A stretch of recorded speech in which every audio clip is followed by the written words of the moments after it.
Fala galera, sejam todos bem-vindos ao nosso curso de Algoritmos e Estruturas de Dados. Eu sou o professor Otávio e nessa aula nós vamos estudar o algoritmo de ordenação Quicksort. O algoritmo Quicksort, ou algoritmo de ordenação rápida, é um dos algoritmos, sem dúvida, mais utilizados. Se você se deparar com uma operação que faz ordenação, uma estrutura ou função pronta, ou até mesmo nos programas onde você faz algum tipo de ordenação sem mesmo saber que está usando o algoritmo, muito provavelmente o algoritmo que está fazendo essa ordenação é o Quicksort. O Quicksort é um algoritmo muito usado porque ele não depende, de você alocar mais espaço do que o que você já tem. Então, assim como o Bubble Sort, ele ordena dentro da mesma estrutura, você não precisa de uma estrutura auxiliar para ordenar. Então você tem uma menor complexidade de espaço e, embora ele tenha uma complexidade aí, de pior caso n ao quadrado, O de n ao quadrado, em muitas situações a gente consegue obter resultados melhores, na ordem de O de n, O de n, log de n. Então, em muitas situações a gente consegue obter essa complexidade melhor, em muitos casos. E então, por isso, ele é muito utilizado. E a implementação dele é uma implementação mediana, vamos colocar assim, de complexidade mediana. Ela não é simples, igual ao Bubble Sort, ela tem aí alguns complicadores a mais, por assim dizer, mas também ela não é uma implementação muito complexa, absurda, muito complicada. Então, por ter essas características, ele é um algoritmo muito popular. Então vamos agora entender o funcionamento do algoritmo Quicksort. Vamos ver qual a dinâmica que ele usa para fazer a ordenação dos elementos em uma lista. Bom pessoal, e para a gente entender aí o funcionamento, a dinâmica de funcionamento do algoritmo Quicksort, a gente está aqui com mais uma lista desordenada e a gente vai aplicar o algoritmo Quicksort nessa lista para que nós ordenemos os elementos. O Quicksort ele tem a ideia de que a gente ordena com relação a um pivô. E ele tem também aquela ideia de dividir para conquistar. Então a gente vai ver que a gente vai fazer sucessivas divisões depois para fazer essa ordenação. Mas voltando à ideia de um pivô, o Quicksort ele elege um pivô para ordenar os elementos com relação a esse pivô. Então, qual é a ideia? A gente precisa escolher um elemento para ser o nosso pivô. Existem diversas abordagens. Alguns escolhem o primeiro elemento para ser o pivô, e lógico isso tem alguns desdobramentos na implementação do algoritmo. Alguns escolhem o último. Eu particularmente gosto de escolher o elemento central como pivô, o elemento do meio. Então, o primeiro passo é definir quem sempre será o nosso pivô. E como aqui a gente vai adotar essa regra de escolher o elemento central para ser o pivô, a ideia é que eu vou pegar o meu número de elementos, a posição do início mais a posição do final e dividir por 2. Como aqui a gente tem 7 elementos, 7 dividido por 2 vai dar 3, divisão inteira. A gente descarta a parte decimal. Então a gente vai ter 3. Então a gente vai então setar o nosso pivô no elemento central. Então coloquei meu pivô no elemento central. Agora, a ideia é que eu vou ordenar os demais elementos com relação a este pivô. Para isso, eu vou precisar de dois índices. Vou precisar do índice I e vou precisar também do índice J. Um vai começar no início da minha lista e o outro no final, na posição final da minha lista. Então, a gente sempre parte desse princípio. Uma vez que a gente tem essa estrutura, a ideia é que agora a gente começa a primeira rodada da ordenação. Então, vamos ver como que é isso. O primeiro passo é eu perguntar, eu começo aqui no índice I e eu vou perguntar para cada elemento que vai ser percorrido pelo I se ele é menor do que o pivô. Tá? Se ele for, eu nada vou fazer. Agora, se ele não for, eu já olho para J. E quando eu olhar para J, eu vou fazer a pergunta para cada elemento que J visitar se o elemento é maior que o pivô. Se for, tudo bem. Agora, se não for, eu vou trocar com I. Então, vamos lá. I, o elemento que está na posição I, é menor que o pivô? Esse elemento é menor que o pivô? 2 é menor que 3. Então, não faço nada, avanço I. O elemento que está na posição I é menor que o pivô? Não é. Então, como não é, eu paro I aqui, olho para J. E começo com J aqui. O elemento que está na posição J é maior que o pivô? Então, retrocedo J aqui. O elemento que está na posição J é maior que o pivô? Não é. E aí, nesse caso, eu troco I por J. Eu troco os elementos e aí eu volto agora a olhar para I. Uma vez que eu troquei, eu então avanço I e pergunto, o elemento que está sendo apontado por I, ele é menor que o pivô? Não é. Então, eu agora olho para J. O elemento que está sendo apontado por J é maior que o pivô? Até porque a gente trocou. Retrocedo J. O elemento que está sendo apontado por J é maior que o pivô? Então, retrocedo J. O elemento que está sendo apontado por J é maior que o pivô? Não é igual. E aí, como é igual, eu troco I por J. Faço a troca aqui. Reparem que a gente teve aí uma situação interessante que a gente trocou o pivô de posição. Porque J tinha chegado no pivô e por isso ele já não era maior. E a gente precisou trocar o pivô de posição. E quando a gente precisa trocar o pivô de posição, a gente tem que atualizar o nosso pivô, o nosso indicador, que diz em que posição o pivô está.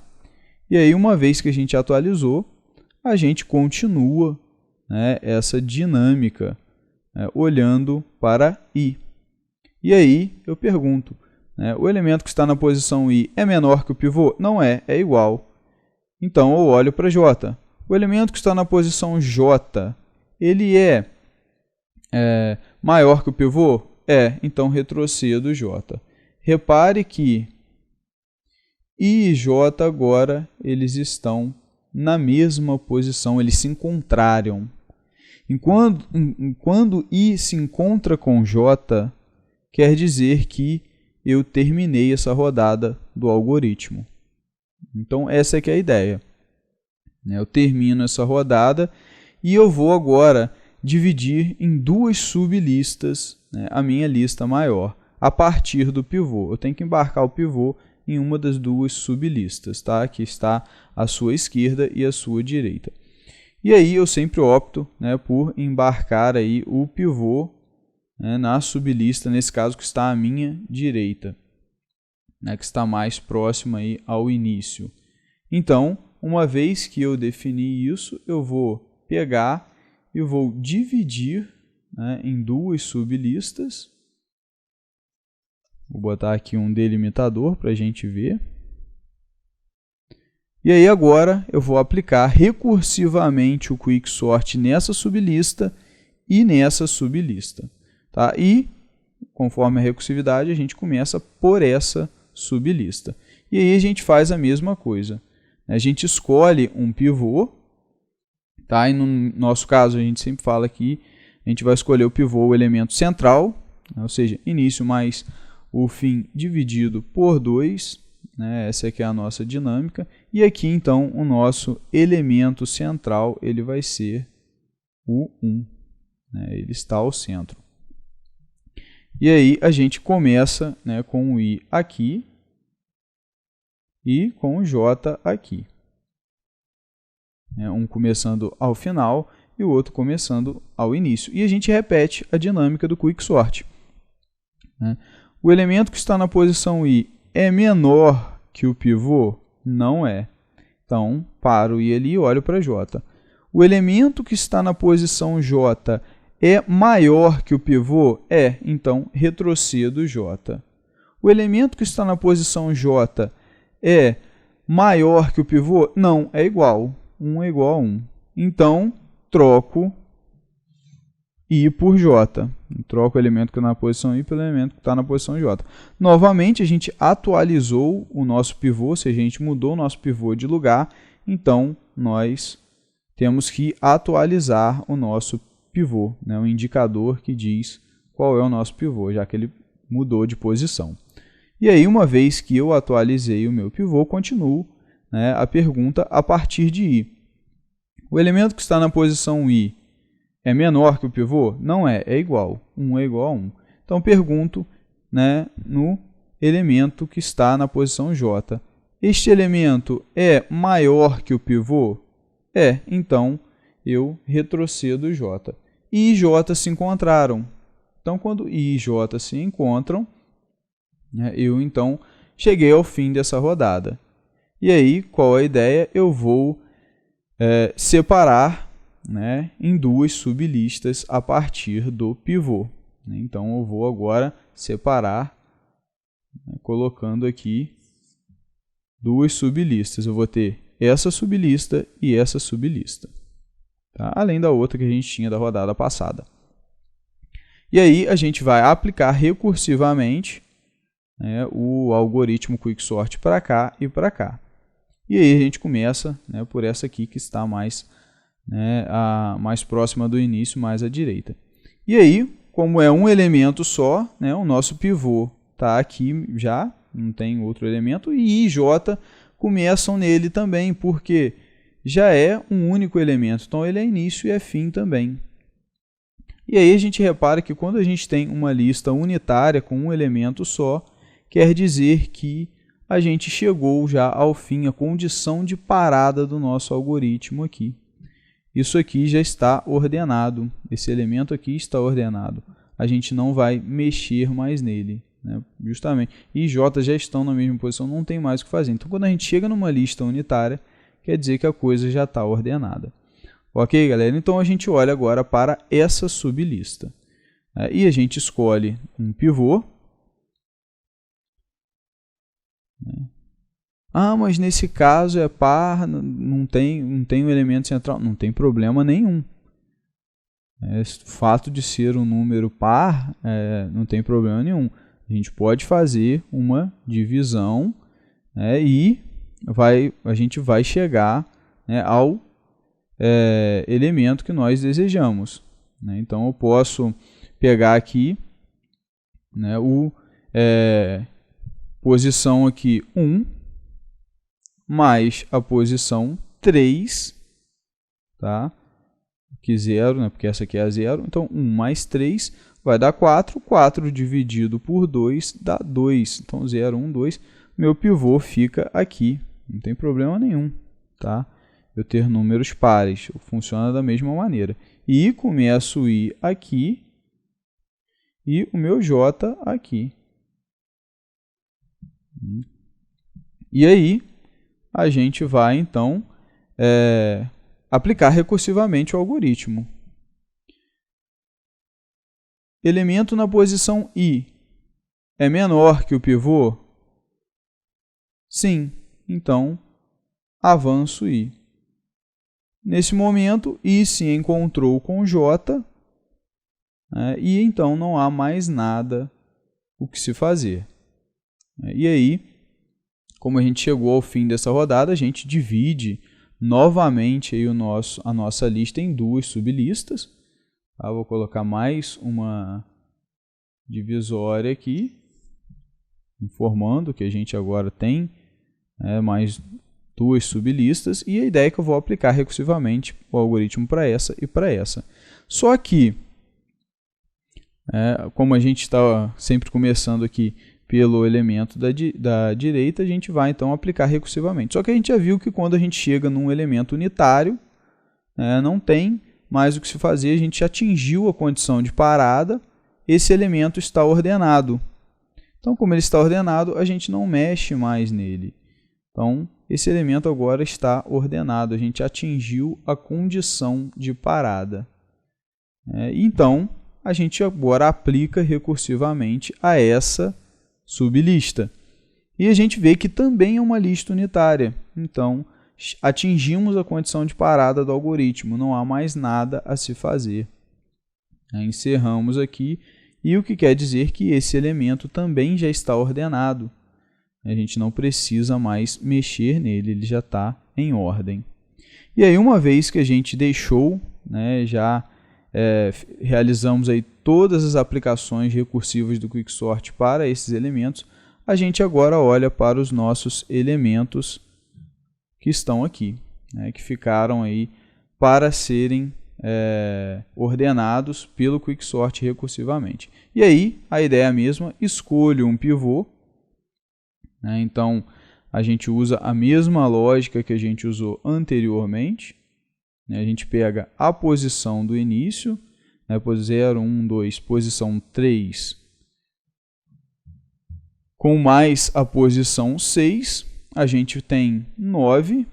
9 dividido por 2 dá 4, divisão inteira. Então, a gente tem aqui 0, 1, 2, 3, 4. Esse é o nosso pivô. E aí, a gente coloca aqui, demarca o nosso pivô e começa no início dessa sublista com o I e no fim com o J. Ok.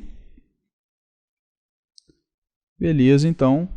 E aí, a gente aplica o algoritmo recursivamente, ou seja, elemento que está na posição I é menor que o pivô? Não é. Então, deixamos I aqui e vamos olhar para J. Elemento que está na posição J é maior que o pivô? É. Então, a gente não faz nada, retrocedemos apenas o J. Elemento que está na posição J é maior que o pivô? É. Então, a gente apenas retrocede J. Elemento que está na posição J é maior que o pivô? Não é igual. Então, a gente troca. E reparem que a gente trocou o pivô, então atualizamos o indicador do pivô. Ok, voltamos a perguntar. Elemento que está na posição I é menor que o pivô? Não, é igual. Então, olhamos para J. Elemento que está na posição J é maior que o pivô? É. Então, retrocedemos J. Chegamos, I se encontrou com J, então a gente chega ao final dessa rodada e separa em duas sublistas. Então, nesse momento, a gente vai fazer aquela separação e vai aplicar recursivamente o Quicksort nessa lista e nessa lista, sublistas. E aí, naturalmente, a gente começa por essa aqui e a gente vê que já temos aí uma lista unitária. Então, não há mais nada a se fazer. Quer dizer que esse cara já está ordenado. E aí, como esse cara já está ordenado, a gente apenas vai agora olhar para essa sublista e aplicar a ordenação. E aí, a gente escolhe novamente o pivô. Começamos I no início, J no final e executamos novamente o algoritmo. I é menor que o pivô? É, então avanço I. I é menor que o pivô? Não, é igual. 6 é igual a 6, olhamos para J. J é maior que o pivô? É, então retrocedemos J. I e J se encontraram, não há mais nada a se fazer, né? Então a gente divide em duas sublistas. Tá? A gente pega e faz, chegamos ao final dessa rodada e a gente divide então em duas sublistas e aplica recursivamente o quicksort para essa e para essa. Então a gente olha primeiro para essa aqui. Só que, como já é uma lista unitária, a gente já viu que aí a gente atinge a condição de parada, não tem mais nada o que a gente fazer, esse cara já está ordenado. Então, beleza, terminou. A gente só vai olhar para esses dois aqui. E a gente segue o mesmo protocolo. Vamos aplicar novamente o algoritmo. Então, aqui nós temos a posição 5 e a posição 6. E a gente naturalmente chega à conclusão de que a gente vai achar o pivô somando. 5 com 6, achamos 11, dividido por 2, vai dar 5. Divisão inteira descarta a parte decimal. Então, a gente define que o pivô está na posição 5. E aí, colocamos I partindo do início e J partindo do final. E aí, a gente pergunta, I, o elemento que está na posição I, é menor que o pivô? Não, é igual. Então, olhamos para J. O elemento que está na posição J é maior que o pivô? É. Então, a gente retrocede J. E aí, I e J se encontraram, então a gente chegou ao final dessa rodada. Chegamos ao final dessa rodada, vamos dividir em duas sublistas. Tá? E aí, a gente aplica recursivamente o quicksort nessa e nessa. Só que a gente começa nessa aqui e vê que já se trata de uma sublista unitária. Então, a gente não tem mais nada o que fazer, esse elemento já está ordenado. Chegamos à condição de parada e depois a gente aplica nessa aqui. Também é uma lista unitária, uma sublista unitária. Não há mais nada a fazer, esse elemento já está ordenado. Então, nós temos aí, galera, a nossa lista agora completamente ordenada pelo algoritmo quicksort. 1, 2, 3, 4, 5, 6 e 7. Então, é assim que a gente faz a ordenação pelo quicksort. Lembrando que, caso você escolha outra posição sem ser a central para o pivô, isso vai ter, logicamente, outras implicações na execução do algoritmo. Agora, escolhendo a posição central, é essa a dinâmica de funcionamento. Beleza, pessoal? Agora que a gente já entendeu como que o algoritmo quicksort funciona, quais os elementos que ele usa, como que ele trabalha para fazer ordenação, vamos ver como que a gente, então, faz a implementação computacional desse algoritmo. Bom, pessoal, vamos agora então fazer a implementação do quicksort. Então, para isso, eu vou criar aqui um procedimento chamado quicksort. E aqui eu vou receber a minha lista, tá? Também na forma de vetor, que é a forma mais clássica da gente achar arranjos de dados aí nos programas. E aqui eu vou receber a questão do range de elementos, da faixa de elementos de uma forma diferente. Eu não vou receber pelo tamanho. Eu vou receber aqui através da posição de início e a posição de fim. A gente pode depois até encapsular essa função dentro de outra. Mas enfim, isso é para que a gente possa trabalhar essa função recursivamente. Bom, uma vez que a gente tem isso, eu vou criar aqui uma variável i. Lembra lá do nosso i, que ia percorrendo lá os elementos da nossa lista. Então, a gente tem ele aqui. E o nosso i, como a gente sabe, ele começa no início da nossa lista, na posição inicial, como a gente já viu. E o nosso j, que começa na posição final. Tá? Então, a gente precisa aí desses dois caras, e agora eu tenho que achar a posição central da minha lista para poder estabelecer o meu pivô, né? Então o meu pivô ele sempre é o cara que está no centro, então eu preciso achar qual é essa posição central.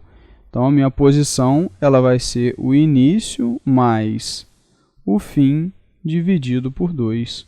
E aí eu acho a posição central. E aí eu já posso então estabelecer quem é meu pivô. Meu pivô é o elemento que está na posição central da minha lista. Então achei aqui o meu pivô. Ok, galera? Então aqui a gente definiu o pivô, definimos I, definimos J, e naturalmente para a gente definir o pivô a gente precisou da posição central. Ok? Vou estabelecer agora a minha condição de parada. Tá? Então, qual a ideia aqui? É se o meu início ele for menor ou igual, menor na verdade, tá? Se o meu início ele for menor do que o meu fim, aí eu faço a operação. Tá? Agora, a partir do momento que o meu início chegou, se encontrou com o meu fim, lembra lá, gente, quando a gente encontrava o início com o fim, o que acontecia? Essa operação parava. Ou seja, o que eu estou querendo dizer aqui, falando de maneira bem mais prática? Quando a nossa lista for unitária, é a condição de parada. Então, acho que assim fica melhor para entender.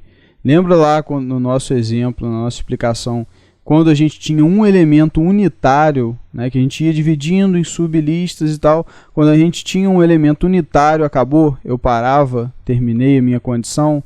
Então, essa é a condição de parada que eu estou colocando aqui.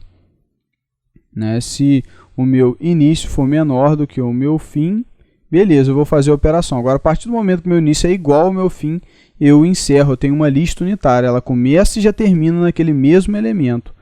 E aí não tem mais nada para ordenar, uma lista unitária ela já está ordenada. Tá? Então essa é a minha condição de parada, tá? Quando eu chego na lista unitária, ou seja, aqui na nossa implementação, quando o meu início aponta para o mesmo elemento, por assim dizer, ele está referenciando o mesmo elemento que o fim.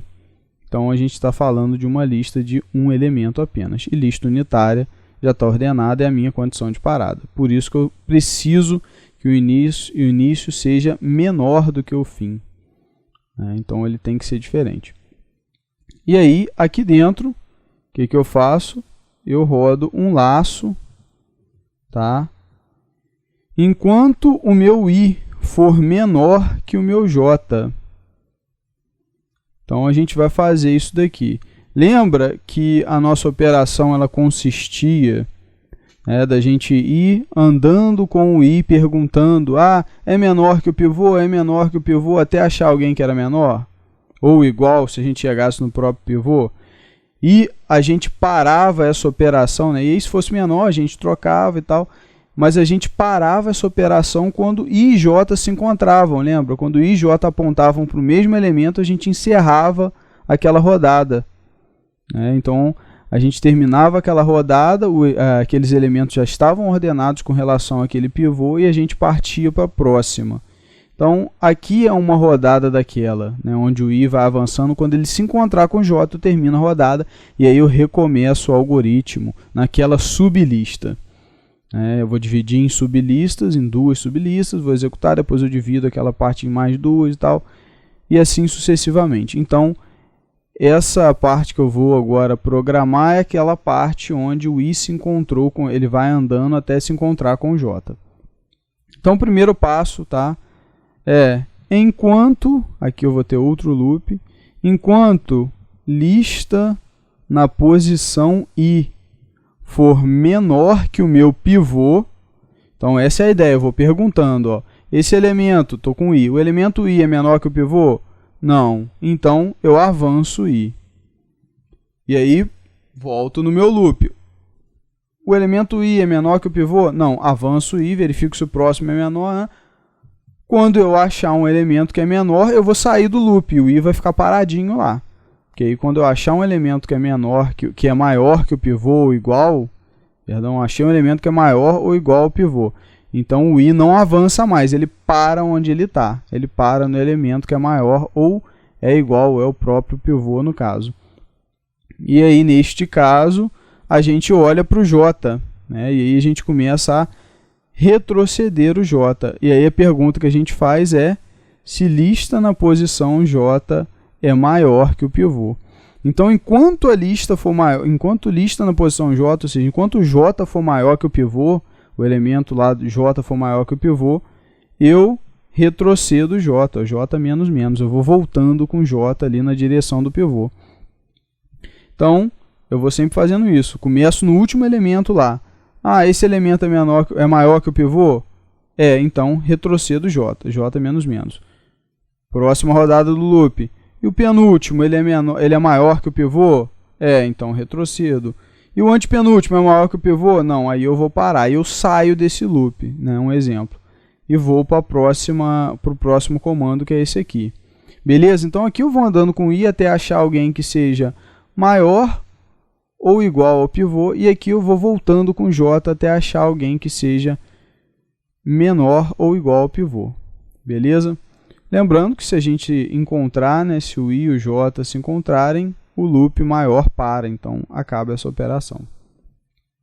E aí, uma vez que a gente andou aí com i até achar um elemento que seja maior ou igual e com j, agora chegou a hora da gente verificar, né, a seguinte situação. A gente precisa checar primeiro, tá, um cuidado que a gente tem que ter, se a lista na posição i, ou seja, onde eu parei o i, foi no pivô.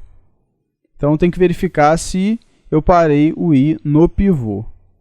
Se eu parei o i no pivô, eu vou ter que atualizar a posição do pivô. Lembram disso, galera? Quando a gente mexe o pivô, porque nesse caso a gente vai mexer o pivô, tem que atualizar a posição dele. Então, eu sei que agora a posição do meu pivô, ela vai ser igual a i, né? A minha posição, por assim dizer. Posição central, por assim dizer. Agora, caso seja o j, né, o elemento j, que seja igual ao pivô, ou seja, ele que acabou chegando ali até o pivô, então eu preciso atualizar a posição do pivô, que é j. Tá? E aí, o que eu faço agora, galera? Eu pego e troco, tá, o i pelo j. Lembra que a gente pegava e trocava o i pelo j? Então, eu faço isso aqui, ó, trocar i comercial lista na posição i comercial lista na posição j.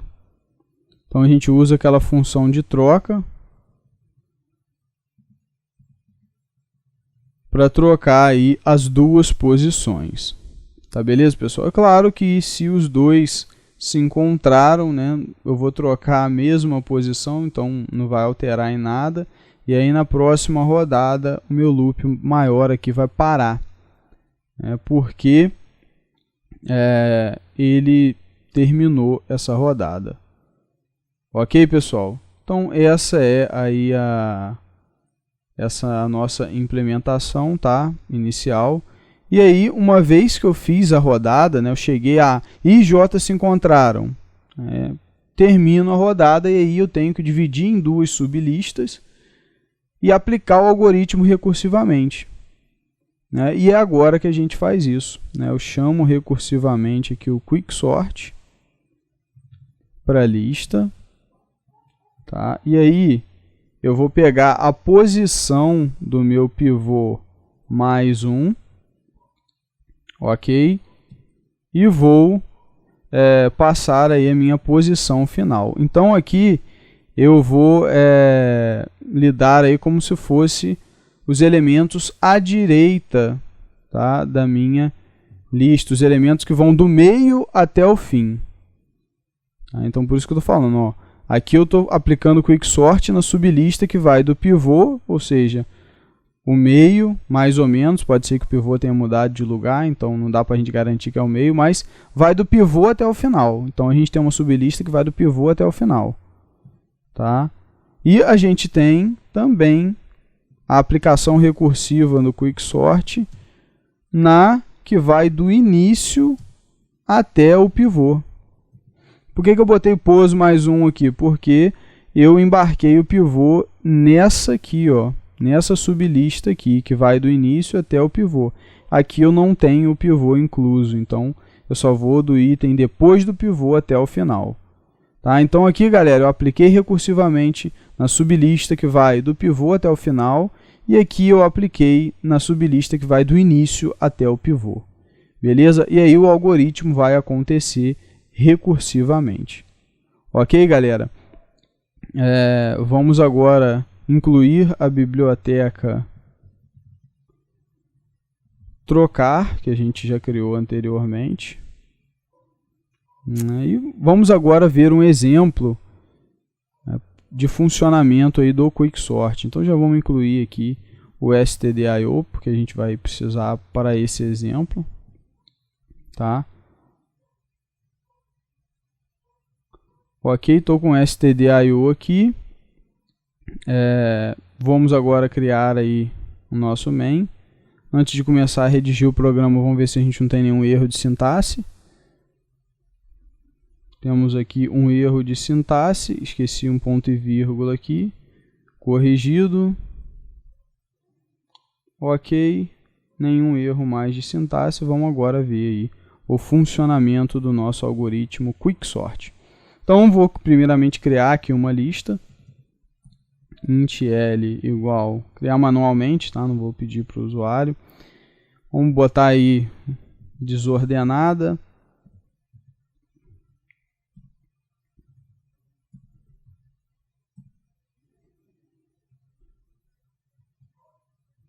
Então, temos aqui uma lista, né? E agora a gente vai então aplicar o Quicksort nela. Ela está sem ordem nenhuma. Vamos então aplicar aqui o algoritmo Quicksort. Ele recebe essa lista e a posição inicial e final. Então a posição inicial é 0, tá? A posição final a gente vai contabilizar aqui 0, 1, 2, 3, 4, 5, 6. A nossa posição final é 6. E aí a gente vai agora fazer aí um loop para exibir, né, os elementos. Vou criar aqui um i para ser meu contador, i igual a 0. Enquanto i for menor do que 7, que é o número de elementos que eu tenho aí na lista, e mais. E aí eu vou imprimindo cada um dos elementos da minha lista para ver se realmente eles ficaram ordenados. Lista na posição i. Ok, pessoal, então vamos rodar o nosso código agora e ver se o Quicksort realmente ordena. E tá aí, ó. Reparem, nossa lista aqui totalmente desordenada e a gente tem aqui ela ordenada, ó. 1, 3, 5, 9, 13, 21 e 38. Então ela está ordenada do menor para o maior. Beleza, galera? O nosso Quicksort, então, né, tá aí, ele funciona. E essa é a implementação do algoritmo. E a nossa aula se encerra por aqui. Espero que vocês tenham entendido toda a dinâmica por trás do funcionamento do algoritmo Quicksort e também, né, por trás aí da implementação computacional dele.